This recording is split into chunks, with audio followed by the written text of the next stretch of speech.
الحمد لله وكفى وسلام على عباده الذين اصطفى أما بعد أعوذ بالله من الشيطان الرجيم بسم الله الرحمن الرحيم يا أيها الذين آمنوا قوا أنفسكم وأهليكم نارا صدق الله العظيم قال النبي صلى الله عليه وسلم من تشبه بقوم فهو منهم او كما قال صلی اللہ علیہ وسلم صدق رسول اللہ صلی اللہ علیہ وسلم۔ بھائیو، دوستو، بزرگو، عزیزو، اللہ رب العزت نے ہم تمام کو دین اسلام عطا فرمایا ہے، اور یہ اسلام جو دین ہمیں عطا فرمایا گیا ہے وہ ایک کامل اور مکمل دین ہے۔ یہ دین اسلام ہمیں زندگی کے ہر لمحے کے اندر ہماری رہنمائی فرماتا ہے۔ ماں کی گود سے لے کر قبر کی گود میں جانے تک دین اسلام ہماری رہنمائی فرماتا ہے۔ خوشی کیسے منانی ہے یہ بھی اسلام بتاتا ہے، غمی کیسے منانی ہے یہ بھی اسلام بتاتا ہے، لوگوں کے ساتھ کیسے رہنا ہے یہ بھی اسلام بتاتا ہے، اور گھر کے اندر گھر والوں کے ساتھ کیسے رہنا ہے یہ بھی اسلام بتاتا ہے۔ اور خود اللہ رب العزت نے اپنے کلام پاک میں اس دین کے بارے میں اور اس اسلام کے بارے میں اس کے مکمل ہونے کا اعلان کر دیا۔ اللہ نے فرمایا الیوم اکملت لکم دینکم واتممت علیکم نعمتی ورضیت لکم الاسلام دینا، کہ آج میں نے تم پر دین کو مکمل کر دیا۔ مفسرین فرماتے ہیں کہ یہ جو دین، یہ اتنا بڑا انعام اللہ نے ہمیں دیا، اس سے پہلے کسی بھی امت کو یہ انعام نہیں دیا گیا تھا کہ ان کا دین مکمل ہو، یہ اس سے پہلے کسی امت میں نہیں تھا۔ یہ اعلان میرے اور آپ کے اس امت محمدیہ کے لیے ہے۔ تو دین ہمارے اوپر مکمل ہو گیا، اور دین میں ہر بات اللہ نے اور اللہ کے رسول صلی اللہ علیہ وسلم نے واضح طور پر بتلا دی۔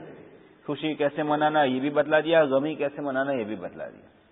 صحیح بخاری شریف کی روایت ہے، امام بخاری اس کو بہت سی جگہ پر ایک ہی روایت کو الگ الگ الفاظ کے ساتھ لائے ہیں کہ یہود نے ایک مرتبہ حضرت عمر رضی اللہ عنہ سے پوچھا کہ اگر تم پر انکم تقرؤون آیتن، تم اپنے کلام پاک میں ایک ایسی آیت پڑھتے ہو، لو نزلت فینا، اگر وہ ہمارے اوپر نازل ہوتی، لاتخذناها عیدا، ہم اس دن کو عید مناتے۔ یہ آیت تمہارے قرآن میں ایک ایسی ہے کہ اگر ہم پر اتری ہوتی ہم تو اس کو عید مناتے، اتنی خوشی کی آیت ہے یہ۔ حضرت عمر نے فرمایا کہ انی لعالم، میں زیادہ جانتا ہوں کہ یہ آیت کہاں اتری اور کون سے وقت میں اتری، اور نبی اکرم صلی اللہ علیہ وسلم اس وقت کہاں تھے، یہ سب میں جانتا ہوں۔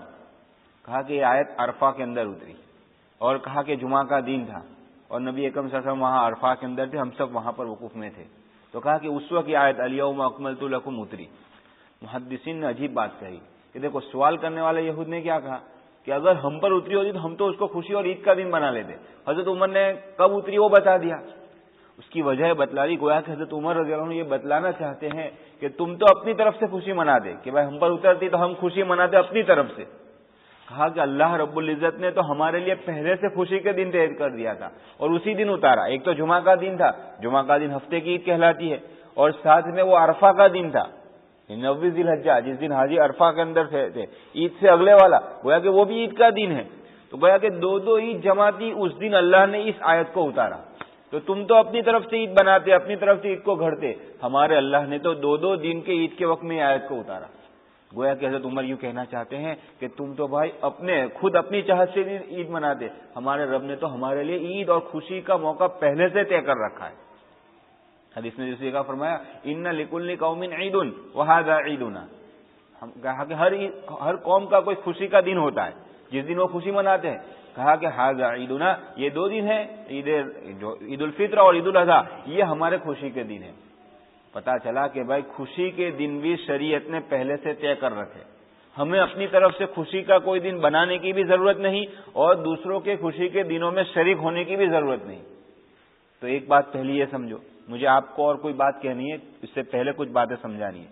تو ایک بات تو یہ ہوئی، جیسے کہ یہ روایت سے پتا چلا کہ بھائی خوشی کے دن بھی ہمارے لیے پہلے سے طے ہے، ہمیں اپنی طرف سے ان 2 دنوں کے علاوہ کوئی اور خوشی کا دن بنانے کی ضرورت نہیں ہے، اور نہ ہمیں دوسروں کے خوشی کے دنوں میں شریک ہونے کی ضرورت ہے۔ ہمارے لیے 2 عید جو ہے، جو 2 خوشی کے دن اللہ نے خود طے کر رکھے ہیں، شریعت نے بتایا ہے، اس کے علاوہ اور کوئی تیسری عید بنانے کی ضرورت نہیں ہے۔ ایک بات تو یہ۔ اب دوسری بات یہ سمجھو کہ جب جماعت مشروع ہوئی، نماز کے لیے جب جماعت کی مشروعیت ہوئی، تو نبی اکرم صلی اللہ علیہ وسلم نے صحابہ کو جمع فرمایا اور مشورہ کیا کہ بھائی لوگوں کو جماعت کے لیے کیسے بلایا جائے. ابھی اذان نازل نہیں ہوئی تھی کہ بھائی لوگوں کو جماعت کے لیے جمع کرنا ہے ہمیں. بھائی ظہر کا وقت آیا تو ظہر کے لیے، عصر کا جماعت کے لیے جمع کرنا ہے تو کیسے بلایا جائے. بخاری شریف میں کتاب الاذہان میں روایت موجود ہے. کسی صحابی نے عرض کیا کہ اللہ کے رسول صلی اللہ علیہ وسلم ناقوس بجایا جائے، ایک قسم کا میوزک دھتورا جس کو کہا جاتا ہے. کسی نے تو نبی صلی اللہ علیہ وسلم کا ذاک للنصارى، یہ تو نصارہ کا طریقہ ہے کہ وہ اپنی عبادت کے لیے ایسا بجاتے ہیں. کسی نے عرض کیا کہ اللہ کے رسول صلی اللہ علیہ وسلم بوک بجایا جائے، یہ بھی ایک ایسا اس زمانے کا آلہ تھا. نبی صلی اللہ علیہ وسلم کو کہ نہیں، یہ ذاک للیہود، یہ یہود کا طریقہ ہے. کسی صحابی نے عرض کیا کہ اللہ کے رسول جب نماز کا وقت آئے جماعت کا تو ہم کیا کریں، آگ جلا دیں تاکہ لوگ آگ کو دیکھ لے اور سمجھ جائے کہ اب نماز کا وقت ہو گیا، چلو جماعت کے لیے جانا ہے. نبی صلی اللہ علیہ وسلم کا ذاک للمجوس، یہ تو پارسیوں کا طریقہ ہے کہ وہ اپنی عبادتوں کے اندر ہمیشہ آگ جلاتے ہیں. نبی صلی اللہ علیہ وسلم نے ہر طریقے کی تردید کر دی، حالانکہ ضرورت بہت تھی، لوگوں کو جمع کرنے کا مسئلہ تھا. اور اخیر میں روایت لمبی ہے اور اخیر میں اذان کی مشروعیت ہوئی. اللہ نے اذان کو صحابہ کے دلوں میں ڈالا اور پھر نبی صلی اللہ علیہ وسلم کے مشورہ ہوا اور اذان اللہ کی طرف سے طے ہو گئی. اب ایک حضرت شیخ رحمۃ اللہ علیہ اس روایت پر ایک عجیب بات کہتے ہیں کہ دیکھو لوگوں کو بلانا تھا کس کے لیے، نماز کی جماعت کے لیے، اور ایک دین کا مسئلہ تھا اور بہت سخت ضرورت تھی کہ بھائی جماعت کے لیے لوگوں کو جمع کرنا ہے تو کون سا طریقہ اختیار کیا جائے. صحابہ الگ الگ طریقے بتلا رہے ہیں لیکن نبی اکرم صلی اللہ علیہ وسلم ہر طریقے کو نہ کہہ رہے ہیں اور کہہ رہے ہیں کہ یہ طریقہ اس قوم کا ہے، یہ طریقہ اس قوم کا ہے، یہ طریقہ اس قوم کا ہے. سخت ضرورت ہونے کے باوجود نبی اکرم صلی اللہ علیہ وسلم نماز کی جماعت کے لیے لوگوں کو بلانے کے جو طریقے صحابہ کہہ رہے تھے ان کو نہ کہہ دیا. اس کی وجہ یہ بتلائی کہ ان میں دوسری قوموں کے ساتھ مشابہت ہو رہی ہے. تو ذرا غور کرنے کی بات ہے کہ دین کا مسئلہ تھا، نماز کا مسئلہ تھا، نماز کے لیے لوگوں کو جمع کرنا تھا. تو اس وقت میں بھی نبی اکرم صلی اللہ علیہ وسلم غیر قوموں کے ساتھ مشابہت اور ان کے ساتھ یعنی ایک دم برابری ہو جائے، نبی اکرم صلی اللہ علیہ وسلم اور شریعت یہ پسند نہیں کرتے. اور نبی صلی اللہ علیہ وسلم نے نہ کہہ دیا کہ یہ تو غیروں کا طریقہ ہے، وہ بجانا اور آگ جلانا یہ غیروں کا طریقہ ہے. دین کی سخت ضرورت ہونے کے باوجود نبی صلی اللہ علیہ وسلم نے غیروں کی مشابہت ہو اس وجہ سے ان طریقوں کو چھوڑ دیا. تو بھائی جہاں دین کا مسئلہ نہیں ہے اور جو دنیا کے مسئلے ہیں ان چیزوں میں غیروں کی مشابہت کو شریعت کیسے جائز قرار دے سکتی ہے، اور وہ کتنا بڑا گناہ ہوگا. یہاں تو دین کا مسئلہ تھا پھر بھی نبی صلی اللہ علیہ وسلم نے نہ کہہ دیا کہ نہیں یہ تو ان کا طریقہ. یہ اسی لیے ہم جانتے ہیں نا عاشورہ کے روزے رکھتے ہیں. ابھی محرم گزرا ہم نے رکھے ہوں گے بہت سے نے کہ بھائی عاشورہ کے روزے کیا ہے کہ بھائی 2 روزے رکھے جائیں گے 9, 10 یا 10, 11. کیوں؟ نبی صلی اللہ علیہ وسلم فرمایا کہ یہود 10ویں محرم کے دن روزہ رکھتے ہیں تو ہم ان کی مخالفت میں وہ 1 دن رکھتے ہم 2 دن رکھیں گے. وہ 10 کو رکھتے تو ہم یا 9 اور 10 2 رکھیں گے یا 10 اور 11 2 رکھیں گے. روزے کا مسئلہ ہے، روزے میں بھی یہود کے ساتھ مشابہت ہو یہ اسلام گوارا نہیں کرتا اور نبی اکرم صلی اللہ علیہ وسلم گوارا نہیں کرتے. تو بھائی سمجھ میں آیا کہ بھائی جب دین کا مسئلہ اس میں بھی مشابہت گوارا نہیں شریعت میں، تو جو دین کا مسئلہ نہیں ہے ان چیزوں کے اندر تو کیسے شریعت گوارا کر سکتی ہے اور اس کا گناہ کتنا خطرناک ہوگا.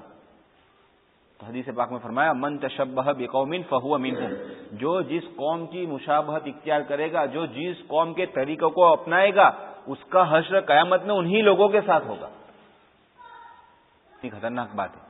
تو یہ 2 باتیں آپ کو سمجھانی تھی. ایک بات تو یہ کہ بھائی خوشی منانے کے دن اللہ نے پہلے سے طے کر رکھے، ہمیں اپنی طرف سے کوئی خوشی کا دن بنانے کی اور دوسری کی خوشی کے شریک ہونے کی ضرورت نہیں. دوسری بات کہ بھائی شریعت دوسری قوموں کی مشابہت کو پسند نہیں کرتی ہے. یہ 2 بات سمجھے. اب اصل بات سمجھو جس کے لیے مجھے بلایا گیا ہے کہ دیکھو اب آج 11ویں تاریخ ہے، 10ویں تاریخ ہے اور 2-4 دنوں کے اندر مکر سنکرانتی اور پتنگ چگا رہے ہیں اور اس دن زیادہ چگائیں گے اور اس کو کیا ہے مکر سنکرانتی اور اترائن منایا جائے گا. تو بھائی اب پہلی 2 باتیں ذہن میں رکھ کر اب اگلی بات کو سنو کہ اس کی حقیقت کیا ہے. پہلے تو یہ سمجھنے کی بات ہے.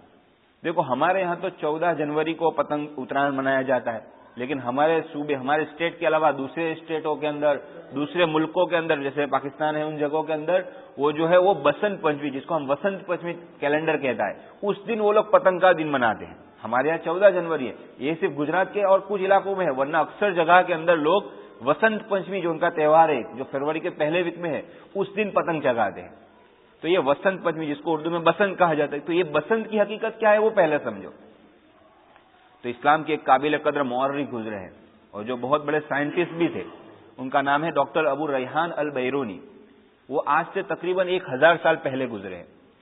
1000 سال پہلے انہوں نے ہندوستان کا سفر کیا تھا اور ہندوستان کے لوگوں کو دیکھا تھا، ان کے ساتھ رہے تھے، الگ الگ قوم کے الگ الگ لوگوں کو ملے تھے.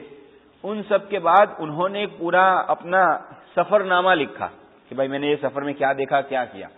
ان کے کتاب کا نام مشہور ہے کتاب الہند. انہوں نے عربی میں وہ کتاب لکھی کتاب الہند. اس کے بعد انہوں نے پورا سفر نامہ جمع کر دیا.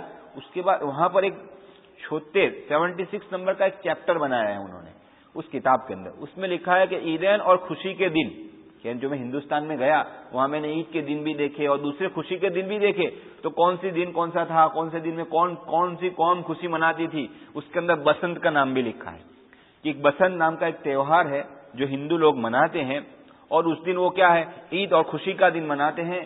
اور اس دن وہ برہمنوں کو اور اپنے پنڈتوں کو کھانا کھلاتے ہیں اور اپنے جو بھگوان ہے، دیوتا ہے، ان کو نظر چڑھاتے ہیں. یہ آج سے تقریباً 1000 سال پہلے وہ لکھ کر گئے. تو اس سے کیا پتا چلا بھائی، یہ جو تہوار ہے بسنت کا، جس کو وسنت پنچمی کہتے ہیں، جس دن عام طور پر اکثر جگہ پتنگ چگایا جاتا ہے، تو وہ ہمارا تہوار نہیں ہو سکتا. یہ تو ان کا تہوار ہے اور اس دن بھی وہ کیا ہے، ان کا عقیدہ جڑا ہوا ہے.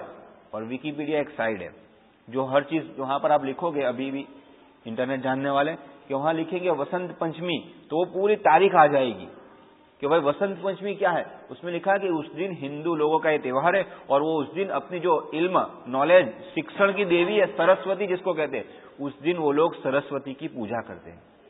دیکھو ہمارا فعل کہاں لے جا رہا ہے، ہمیں وہ سمجھنے کی بات ہے. خلاصہ کلام کیا ہوا کہ بھائی یہ ہمارا تہوار نہیں ہے، مسلمانوں کا نہیں ہے، یہ تو غیر قوموں کا ہے اور ان کا عقیدہ اس کے ساتھ جڑا ہوا ہے. اور یہ پوری تاریخ سے ایک بات پتہ چلی، آپ کے ذہن میں ایک بات آ رہی، اس میں پتنگ کا ذکر کہیں نہیں آیا. یہ تو وسنت پنچمی کیوں مناتے ہیں اور کب مناتے ہیں اس کا ذکر آیا. تو یہ 1000 سال پہلے کی بات ہے یہ تو. اب بھائی اس کے ساتھ پتنگ، شروع میں پتنگ اور مکر سنکرانتی اور وسنت پنچمی کا کوئی تعلق نہیں تھا، تو یہ پتنگ کہاں سے جڑا، یہ بھی ایک سمجھنے کی بات ہے. خود انہی کے ایک مورخ گزرے ہیں جنہوں نے اتہاس لکھا، اتہاس کار، جس کا نام ہے ڈاکٹر BS نجار. وہ اپنی انہوں نے کتاب لکھی ہے جس کا نام ہے Punjab under the Mughal last Mughal empire, ایسا ہی کوئی نام ہے کہ پنجاب جو ملک صوبہ ہے وہ آخری مغل بادشاہوں کے دور میں کیسا تھا. پنجاب انڈر لیٹر مغل اس کا نام ہے.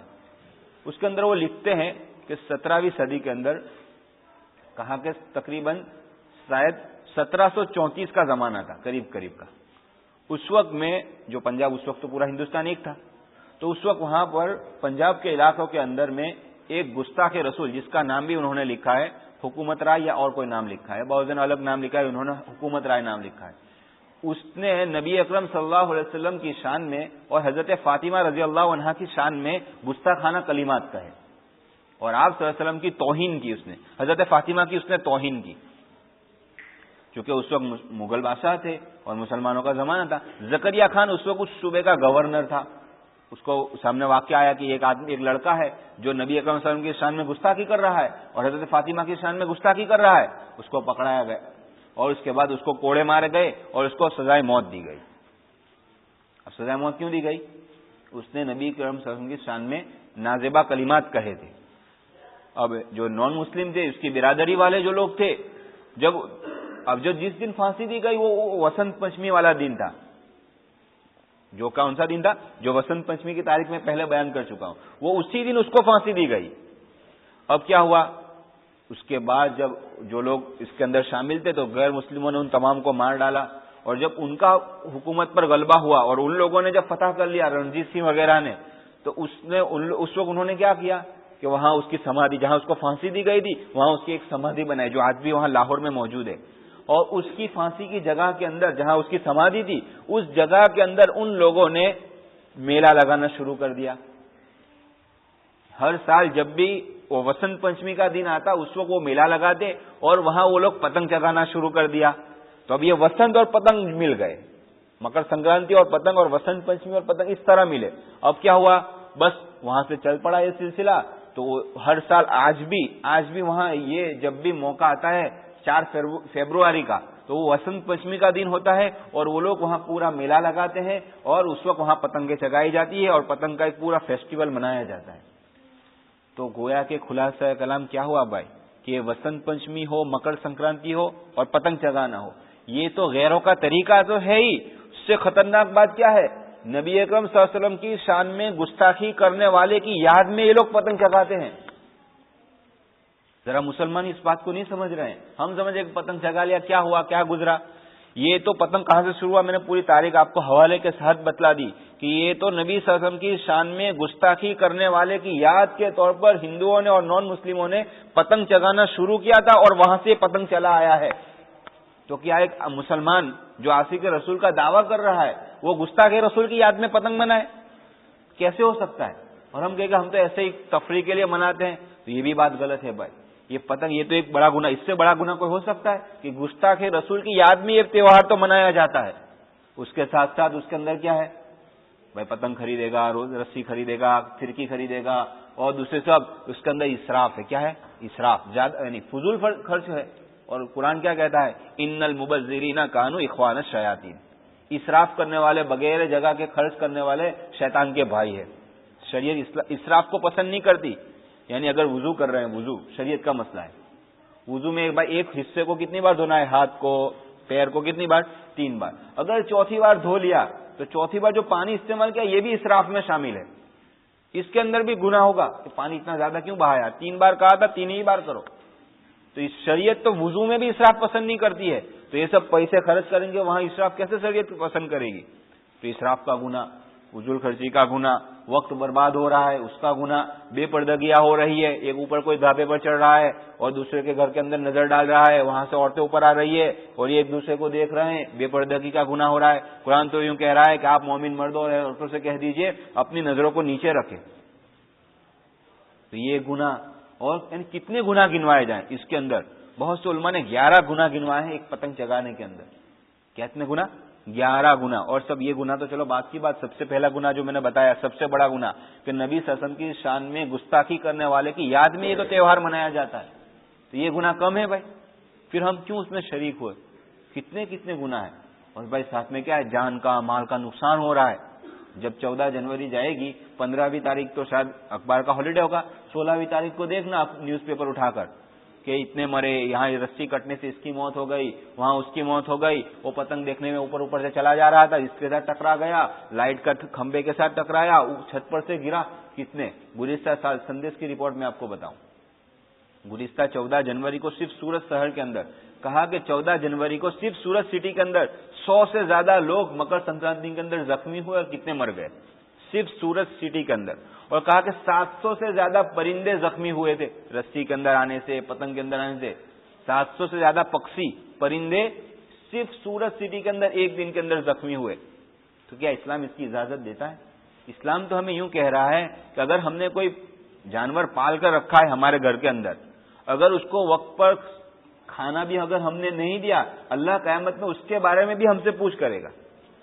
اگر سواری ہے، سواری پر زیادہ بوجھ ڈال دیا تو کہا اس کے بارے میں بھی ہم سے پوچھا جائے گا. اسلام تو اتنی تاکید کر رہا ہے، تو کیا ایسے جانوروں کو مارنے کی اور دوسروں کو تکلیف پہنچانے کی اسلام ہمیں اجازت دے سکتا ہے؟ بھائی اسلام ایک حساس مذہب ہے، اسلام ان سب باتوں کو ذرا برابر گوارا نہیں کرتا. سمجھے بھائی؟ تو خلاصہ کلام میں نے آپ کو پہلے 2 بات بتائی. ایک بات تو یہ بتلائی کہ ہر قوم کا خوشی کا دن ہے، ہماری خوشی کا دن پہلے سے اللہ نے طے کر رکھا ہے اور وہ خوشی کے دن 2 ہے، ایک ہے عید الفطر، ایک ہے عید الاضحیٰ. ہمیں تیسرا خوشی کا کوئی دن منانے کی بھی ضرورت نہیں ہے اور نہ دوسروں کے خوشی کے دنوں میں شریک ہونے کی ضرورت ہے. ایک بات تو یہ بتلائی گئی. دوسری بات یہ بتلائی گئی کہ اسلام دوسری قوموں کی مشابہت کو ذرا پسند نہیں کرتا. دوسرے قوموں کے جو طریقے ہیں ان طریقوں کو ہمارے اختیار میں ہم خود اپنائیں، اسلام اس کو برداشت نہیں کرتا. حتیٰ کہ ایک بار مولانا مسیح اللہ خان صاحب بہت بڑے بزرگ گزرے ہیں، انہوں نے ایک واقعہ عجیب لکھا ہے، دوسروں کی مشابہت کتنی خطرناک چیز ہے. کہا کہ ایک آدمی کا انتقال ہوا، مسلمان تھا، فرانس کے اندر رہتا، یہ مکہ کے اندر اس کو دفنایا گیا. کبھی ضرورت کی وجہ سے، چونکہ وہاں تو بہت سے لوگ انتقال ہوتا ہے تو کچھ وقت کے بعد وہ قبر کو واپس کھودا جاتا ہے، دوسرے مردہ کھودا گیا تو وہاں پر جس جگہ پر وہ مسلمان کو دفن کیا گیا تھا وہاں سے ایک عورت کی لاش نکلی اور پتا چلا کہ وہ عورت فرانس کی تھی. اور جہاں اب کہا کہ ایسا کیوں ہوا، یہاں دفنایا تھا مرد کو، مسلمان کو، اور یہاں سے کوئی اجنبی اور کیا ہے دوسری عورت کی لاش نکل رہی ہے. گھر والوں کو پوچھا اور کیا تحقیق کرنے پر پتا چلا کہ یہ جو مسلمان تھا اس کو غیروں کا ایک طریقہ پسند تھا، ایک طریقہ، اور وہ کیا تھا؟ وہ یوں کہا کرتا تھا کہ یہ نصرانی ہے، عیسائیوں کے اندر کتنا اچھا ہے کہ جب اپنی بیوی سے ہم ملاقات کرتے ہیں تو ملاقات کے بعد ہم پر غسل فرض ہوتا ہے، ہم جتنے شادی شدہ جانتے ہیں، تو کہا کہ عیسائیوں میں کتنا اچھا، بیوی سے ملاقات کرنے کے بعد غسل فرض ہی نہیں ہوتا۔ عیسائیوں کا یہ طریقہ اس کو پسند آنے لگا، اور وہ عیسائی عورت جو لڑکی تھی وہ مسلمان ہوئی تھی، اپنے اسلام کو اس نے چھپایا تھا، لیکن اس کو اسلام کا طریقے بہت پسند آتے تھے کہ اسلام میں پاکی صافی کا کتنا اہتمام کیا گیا ہے۔ نتیجہ یہ ہوا کہ عیسائیوں کا ایک طریقہ اس کو پسند آیا تو اللہ نے اس کی پوری قبر کے اندر، اس مکہ کے پاک زمین کے اندر اس عورت کو پہنچا دیا، اللہ قادر ہے بھائی، اور اس کو وہاں سے اٹھا کر فرانس کی قبر میں بھیج دیا، اس عورت کی قبر میں بھیج دیا۔ تو گویا کہ پتہ چلا من تشبہ بقوم فہو منہم، جو جس قوم کی مشابہت کو اختیار کرے گا قیامت میں اس کا حشر اسی کے ساتھ ہوگا۔ ہندوؤں کے طریقے اختیار کیے، قیامت میں ہندوؤں کے ساتھ نعوذ باللہ ہونا پڑے گا۔ تو بھائی خلاصہ کلام کہ بھائی یہ پتنگ اور یہ بسنت اور یہ مکر سنکرانتی یہ مسلمانوں کا تہوار نہیں ہے، اور ایک یہ تو گستاخ رسول کی شان میں منایا جا رہا ہے، اس نے نبی صلی اللہ علیہ وسلم کی شان میں گستاخی کی تھی، اس کی یاد میں ہندوؤں نے یہ تہوار شروع کیا، پتنگ چگانا شروع کیا، اور آج مسلمان بھی کر رہا ہے۔ یہ ہم کیسے عاشق رسول ہیں؟ عاشق رسول کیسا ہوتا ہے؟ میں آپ کو چونکہ ربیع الاول بھی چل رہا ہے، کہا کہ یہ جو اذان کی بات آئی نا کہ اذان پہلے نہیں تھی اور صحابہ سے مشورہ کیا اور بعد میں اذان بتلائی گئی، اس میں نام آتا ہے ایک صحابی کا عبداللہ ابن زید ابن عبد ربی۔ ان صحابی کو اور دوسرے صحابہ کو بھی ان کو اذان خواب میں دکھلائی گئی، انہوں نے آ کر نبی صلی اللہ علیہ وسلم کو کہا اللہ کے رسول مجھے فرشتوں نے یہ بتلایا، کہا کہ یہی اذان ہے، یہی پہلے سے تھی، یہی اذان ہماری نماز کے لیے ہوگی۔ یہ صحابی ان کے بارے میں لکھا ہے کہ ایک مرتبہ کھیت میں کام کر رہے تھے اور کسی نے آ کر اطلاع دی کہ نبی اکرم صلی اللہ علیہ وسلم دنیا سے تشریف لے گئے، آپ کی وفات ہو گئی ابھی ابھی۔ انہوں نے وہاں لکھا ہے کہ انہوں نے وہاں کھیت میں کھڑے کھڑے ہاتھ اٹھائے، کہا کہ اے اللہ یہ میری آنکھیں جو تھی وہ میرے پیارے حبیب صلی اللہ علیہ وسلم کو دیکھنے کے لیے تھی، میں اپنی آنکھوں کے ذریعے نبی صلی اللہ علیہ وسلم کو دیکھ کر اپنی آنکھوں کو ٹھنڈی کرتا تھا، اب آج جب دنیا سے نبی صلی اللہ علیہ وسلم تشریف لے گئے تو یہ میری آنکھ کس کام کی؟ یا اللہ میری آنکھوں کی تو روشنائی لے لے، اور لکھا ہے کہ اسی وقت ان کی روشنی چلی گئی۔ عاشق رسول اس کو کہا جاتا ہے۔ بھائی دعویٰ کرنا تو آسان ہے، ہم سب عاشق رسول ہے، جلوس نکالنا آسان ہے، لیکن کہا کہ درود شریف پڑھنا مشکل ہے، اس نبی کے طریقے پر زندگی ڈالنا یہ اصل عاشق رسول ہے۔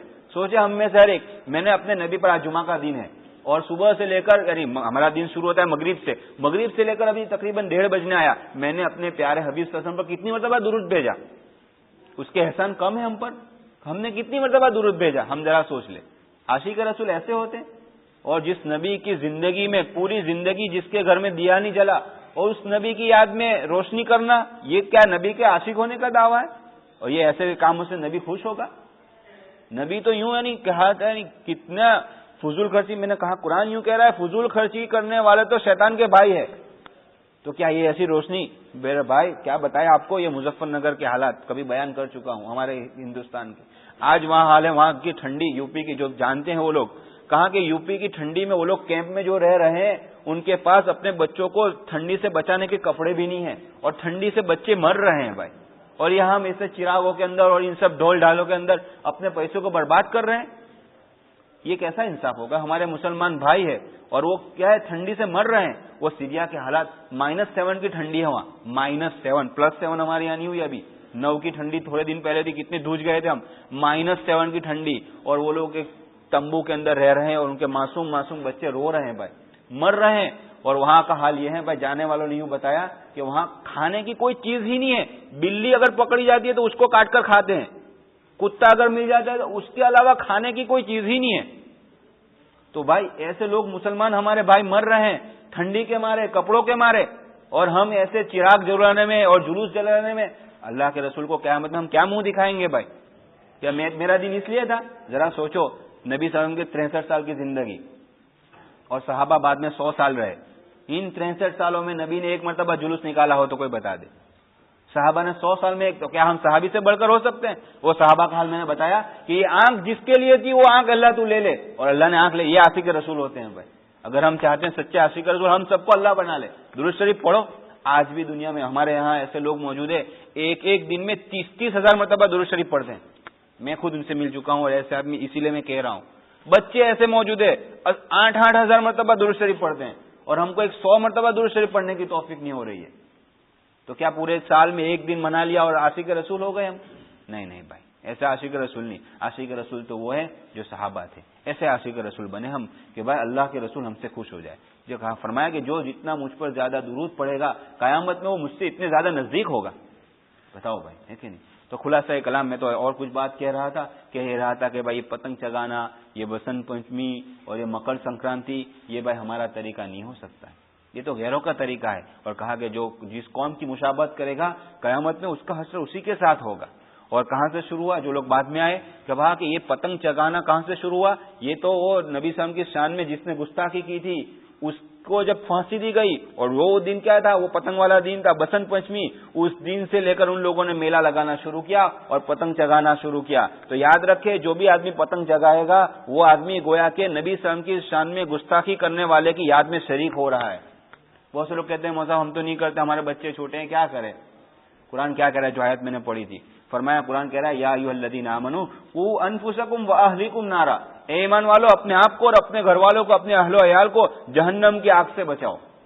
وہ سب بچے مانتے ہی نہیں. اس کی تفسیر میں عجیب بات لکھی, دیکھو آگ جل رہی ہے سامنے, چھوٹی سی ایک موم بتی جل رہی ہے, اگر ہمارا بچہ اس کے پاس جائے گا تو ہم کیا کریں گے, اس کو روکیں گے, سمجھائیں گے, پٹائیں گے, پھر بھی ہو جائے گا تو ایک تماشا مار کر بھی اس کو روک دیں گے کہ بھائی تو آگ ہے بیٹا, تو نہیں سمجھ رہا ہے, میں تو سمجھ رہا ہوں. تو بھائی قرآن کیا کہہ رہا ہے, یہ آگ تو کیا ہے, اس آگ کا کچھ بھی نہیں ہے. وہ آگ جس کے اندر کیا ہے, جس کے اندر تو انسان اور پتھروں کے ذریعے وہ آگ جلائی جائے گی جہنم کی. ہمارا بچہ اگر اس پتنگ جگا کر اور ایسا کام کر کر جہنم کی آگ کی طرف جا رہا ہے تو ہم کیسے اس کو روکیں.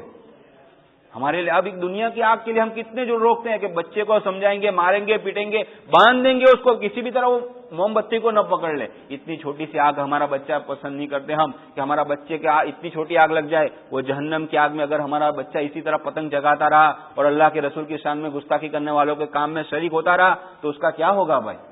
تو ہم اپنے بچوں کو روکیں, کسی بھی طرح روکیں کہ بھائی اب دیکھو کہ بھائی بچہ جیسا چھوٹا ہوتا ہے آگے چل کر بڑا بن کر وہ ایسا ہی کرے گا. بچپنے سے ہم ان کو دین کی تعلیم دیں, ان کو سمجھائے کہ بھائی یہ ہمارا کام نہیں ہے. ہمارے خوشی کے دن دو ہیں, عید الفطر, عید الاضحیٰ. ہمیں اور کوئی خوشی کا دن منانے کی بھی ضرورت نہیں ہے اور غیروں کی خوشی میں شریک ہونے کی بھی ضرورت نہیں ہے. اللہ ہم تمام کو ان کہی سنی والی باتوں پر عمل کی توفیق عطا فرمائے اور ہمارے دوسرے بھائیوں تک یہ بات پہنچانے کی توفیق عطا فرمائے کہ بھائی یہ پتنگ جو چگا رہے ہیں یہ تو نبی صلی اللہ علیہ وسلم کی شان میں گستاخی کرنے والے کی یاد میں شریک ہو رہے ہیں. اس بات کو ہمیں دوسروں تک پہنچانے کی توفیق عطا فرمائے. آمین. واخر دعوانا الحمدللہ رب العالمین. سنتیں پڑھیں.